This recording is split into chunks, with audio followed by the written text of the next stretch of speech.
Well, good morning, pharmacy aficionados. Welcome back again this month to www.salessystem.com.au. My name's Glenn Guilfoyle and I head up the specialist group called The Next Level. And we specialise in measuring the workflow process, the customer engagement effectiveness and the script processing efficiency at the dispensary, and then assisting pharmacies and their dispensing teams in implementing and harvesting the opportunities.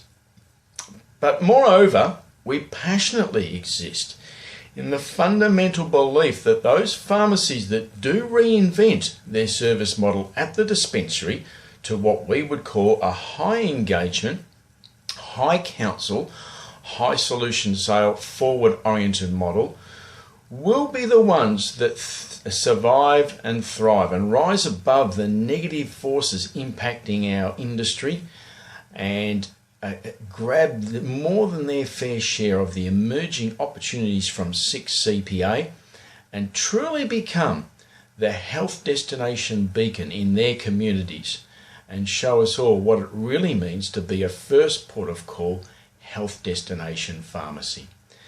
And so therefore, in pursuit of our fundamental belief in that vision, we do produce these monthly tidbit videos to assist you in thinking your way through your journey towards that kind of a destination.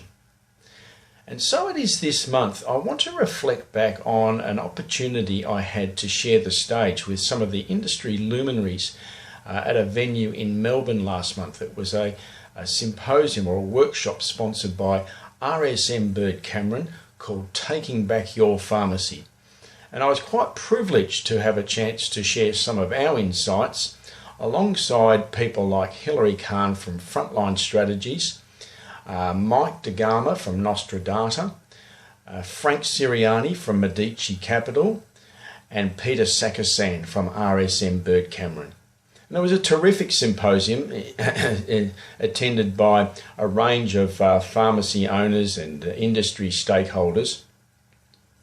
And I wanted to share with you just a small piece that struck me as I stood on the stage, taking my turn, sharing some of our data and insights about some of the interest and questions that came towards the piece around the how-to, the implementation piece I alluded to at the outset of this piece. And the discussion began when I made the point that from our perspective in watching, having the privileged position of watching some sort of trailblazing pharmacies make this reinvention from the oldie worldy rear dispense, separate and rear dispense model to the forward oriented high engagement, high counsel, high solution sale model.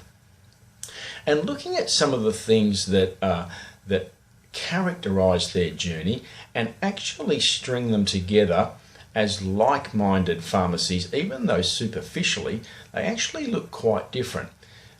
So what I mean by that is that these pharmacies, at least the ones we've seen, and in some cases had the privilege of working with, will come in different colours, different brands, different banners, different states of Australia, different sizes. So superficially they all look quite different. But in fact, when we delve deeply into what they do and how they do it to make this reinvention, we see some common characteristics, and I shared this with the audience at the workshop last month. The emerging characteristics for the successful change that I'm alluding to typically start with the awareness and the awakening of the whole team.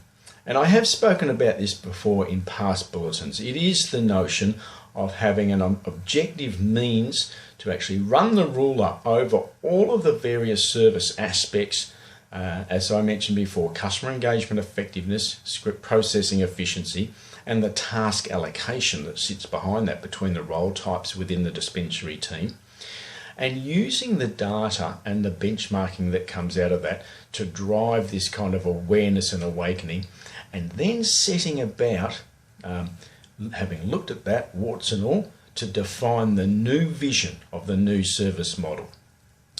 Then these pharmacies, according to what we see, tend to next take the kind of the physical and process change. This is the hard wiring stuff. This is the re-engineering piece. Before then moving on to the cultural change, which is truly about changing the hearts and minds in support of the new vision.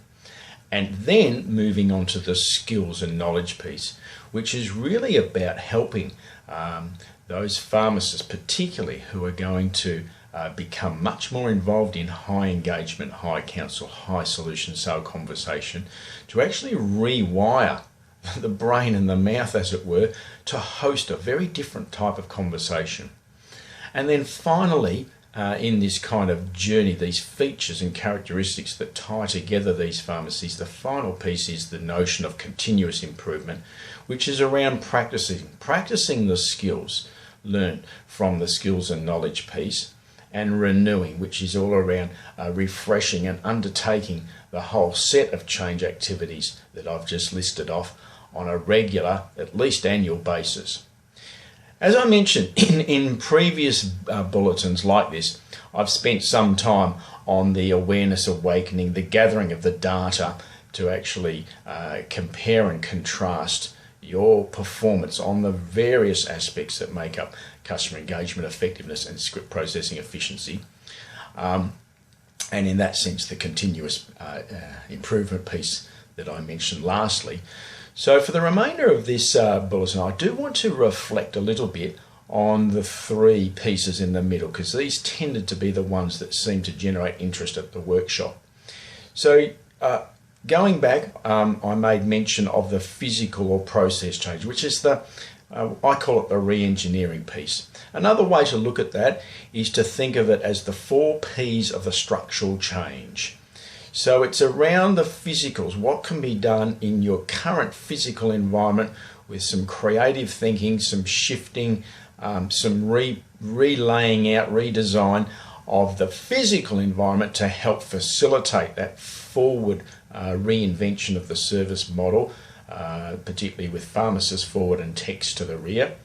The people change, which starts, at least from a hard wiring point of view, a re-engineering point of view, with the notion of rostering pharmacists and techs to particular home-based stations, script in, script out, schedules counter, rear counter, making that rostering and making very specific and ensuring that you've got the adequate resource to support your new model. Defining the new processes for the workflow, again to facilitate the forward dispensing, pharmacists stationed at script out, and making sure that the workflows are such that traffic crossover is minimised, both for staff at the back and customers at the front. And then the product piece of the 4 Ps, which is about co-locating and relocating products in accordance with the complementary solution sale conversations you're looking to foster. From the 4 Ps of the structural change, the physical and process change, I then moved on to the cultural change. Another way of looking at that is to think in terms of what we would call the 4 Cs of the strategic change. This can only happen once you've got your 4 Ps of your structural change pretty much right. So these are, again, the flow-on tactics and changes you can make in terms of converting the customer to stay, that compelling value proposition that gives your staff the confidence to invite customers to stay, convert the stay to engage, convert the engaged to counsel, and convert the counsel to sell, which is just our word for selling to customers, when really all you're trying to do is actually help them with the right products and solutions.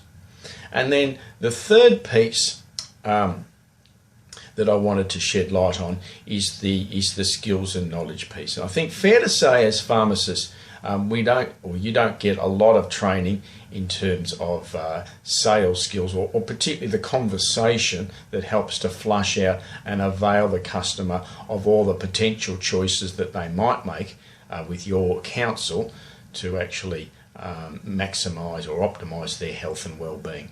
And a little model that we've come up with to help dispensing teams train themselves to conduct that conversation such that it's fully wired into a solution opportunity and flushing out type of platform is a simple mnemonic called TAPES. T-A-P-E-S. T standing for treat, A for alleviate being symptoms or side effects, P for prevent, E for enhance, and S for support. We're going to dive into that and look into how that becomes a very helpful framework for drilling the skills and the mindset to conduct a conversation that weaves through all those critical elements for a solution-based oriented conversation. But for now, I'm going to sign off. I hope that some of these things that seem to strike a chord with the audience at the RSM Bird Camera workshop have been useful for you in thinking about how you're going to move your service model at the dispensary to the next level. Should you wish to continue the conversation further with me, I'd be delighted to. We're only a phone call away. 0418 519 755. Over and out for now.